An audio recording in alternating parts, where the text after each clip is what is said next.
आता ही विरघळेपर्यंत आपल्याला हलवायचं आहे. जर लाडू खूप दिवस टिकवायचे असतील तर 1 तारी पाक करायचा. बर ठीक आहे. बापरे, खूपच डिटेलिंग आहे हा हे. दिवाळीमध्ये कसे भरपूर लाडू केले जातात आणि मग ते जास्त दिवस टिकायचे असतात. मग 1 तारी पाक म्हणजे कडक पाक करायचा. मग हे लाडू 15 दिवस चांगले राहतात.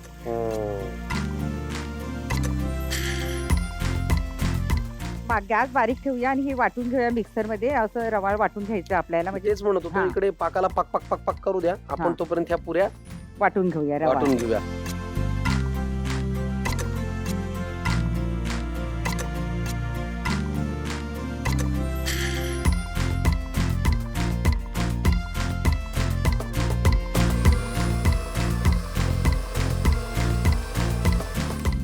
मला वाटतं आता पुरे. बघू. हा. वाव. आता काय करायचं, आपण पाक थोडासा घालायचा, एकदम नाही ओतायचा. बस बस. आपण लागेल तसा घेणार आहोत. त्याच्यात थोडंसं तूप घालायचे. गरम करू का असंच? नाही, घाला असं. लाडू पौष्टिक आहेत हो एकदम.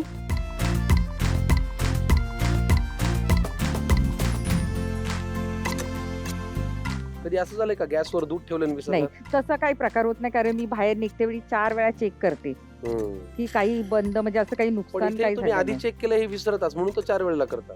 आता एक काम करा, आणखीन थोडासा पाक टाका, नंतर तूप घालू. थोडासा पाक.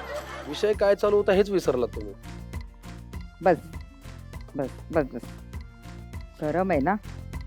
नाही हो, थंड हे आहे. कसं माहितीये, हम्म. पाक टाकून थोडा वेळ 10 मिनिटं त्याला असं झाकून ठेवायचे, मग लाडू वळायचे. आता याच्यात अजून थोडंसं तूप घालायचंय. तूप का पाक, पाक का तूप, चालूच आहे कार्यक्रम. आता काय करायचं, याच्यात थोडीशी वेलची पूड, जायफळ पूड थोडं थोडं घालायचंय सगळं. अरे वा. आता हे जायफळ घालू? थोडं थोडं. हा, घाला. हा, आता वेलची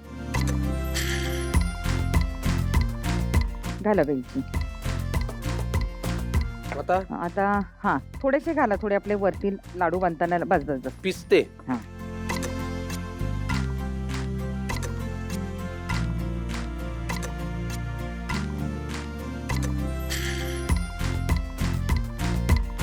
वा. आता किती मोठा करायचा, किती छोटा करायचा ते आपल्यावर आहे. एक नंबर आहे हा. याच्यावर थोडंसं केशर लावा. पण मला प्रेक्षकांना हे आवर्जून सांगायचंय, तुम्हाला असं वाटेल खवय्यांनो की हा बेसनाचा लाडू आहे, तर नाही. याला काय मारून मुटकून, कुठला लाडू? दामट्यांचे लाडू म्हणतात दामट्यांचे त्याला. लाडू. मला खूप आवडला ताई, हो ना. मला खूप आवडला. हे अख्खं घ्या आणि एक महालाडू करा. बघा बरं, शॉर्टकट. शॉर्टकट नाही, लॉंग कट आहे हा, बिग कट आहे. अरे याच्यावर आहे ना, हा. तुम्ही काजू, बदाम, पिस्ता सगळं असं सगळं. आता कसं ड्रायफ्रुट्स नाही, आनंद झाला पाहिजे ना. आणि हे बघा किती छान दिसतंय.